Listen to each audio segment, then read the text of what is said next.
the first decisive battle of Islam. And it is a battle that all of us are familiar with. And it is the battle of Badr, which took place the very first Ramadan after the Hijrah. On the 17th of Ramadan, in the second year of the Hijrah, we all know the story that a small group of Muslims, barely 300 in number, were expecting a caravan to pass by.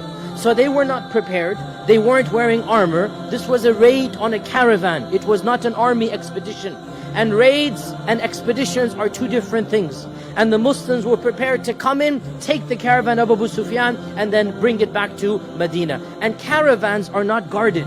Caravans do not have armies. Caravans do not have horses. Caravans do not have armors and weaponry. We all know the story. Abu Sufyan heard what happened. He changed his route. He sent for an army from Mecca. So 1,000 soldiers from the Quraysh marched forward.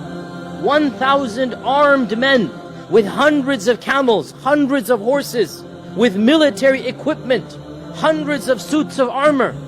And the Muslims were now wondering what to do. Should we proceed? Should we go back?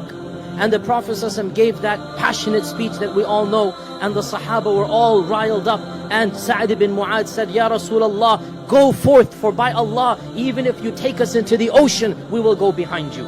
And this battle of Badr, the decisive victory that Allah calls Yawm al-Furqan, the day that truth won over falsehood, it took place on the 17th of Ramadan. On this day, the icons of kufr, every single major icon of kufr was either killed or died right after the battle of Badr. And the Muslims barely had a scrape. Barely 2 or 3 people died, and the Quraysh had 73 prisoners of war taken to Medina. This day of Furqan, Allah subhanahu wa ta'ala reminds the believers that on this day, Allah had promised you would be victorious over one of the two groups, either the caravan or the army. And you wanted the caravan because that was easier for you.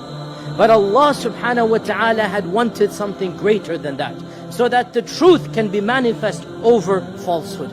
This day of Ramadan, 17th of Ramadan, was the first victory for the Muslims, and not coincidentally, it occurred in the middle of the month. And the lesson we learn from that victory for us this Ramadan, the lesson we learn is that, you know what, we might not be fully prepared. We might not be fully prepared for that month. How many of us now are trepidating, wondering, how am I going to fast? But just like the Muslims were not prepared for Badr, but when Badr came, they stood up for the challenge.